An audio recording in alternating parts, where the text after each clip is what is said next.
Hey, I'm Jason Jenkins for CNET and I'm in London with Samsung's new flagship phone, the Samsung Galaxy S3. Comes in white and blue. Let's take a look. Let's start with this biggest feature, the 4.8-inch screen. This is half an inch bigger than the screen on its predecessor, the S2. The resolution is 1280 by 720 and it looks really bright, colourful and the fonts are really crisp. It's running Android Ice Cream Sandwich, which as usual has been heavily customised with Samsung's Touchwiz interface. Now one of the things Samsung is pushing here is the camera. The rear one is 8 megapixels and it's super quick to take a picture. Samsung says the camera will automatically tag your friends and share the photo with them, providing you have the picture stored with their contact details, although this feature wasn't finished on the sample I saw.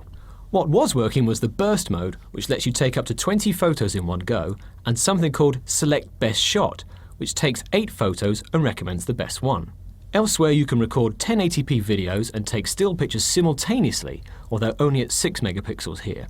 At the front is a 2 megapixel camera, which works with something called Smart Stay to keep the screen from dimming while you're looking at the phone. Inside is Samsung's own quad-core chip running at 1.4 GHz.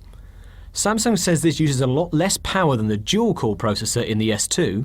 Now combine that with the high-capacity battery, and that means the S3 will last longer away from the mains than the S2, or so Samsung says anyway. There's no final figure for battery life yet, but I'm told to expect roughly 13 hours. The S3 feels really good in the hand, nice and light, and it's just 8.6mm thick.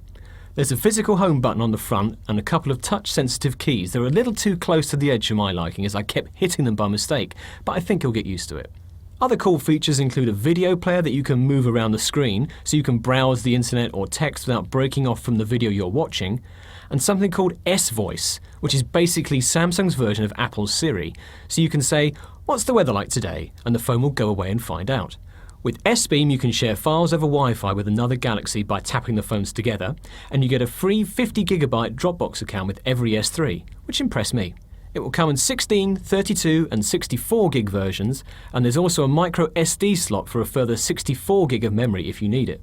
But the best thing of all for me is the removable battery, so if it dies you can replace it with a new one, unlike many other high-end phones at the moment. The HSPA version of the S3 is going to be available in Europe first towards the end of May, then in the other countries that use the GSM standard afterwards.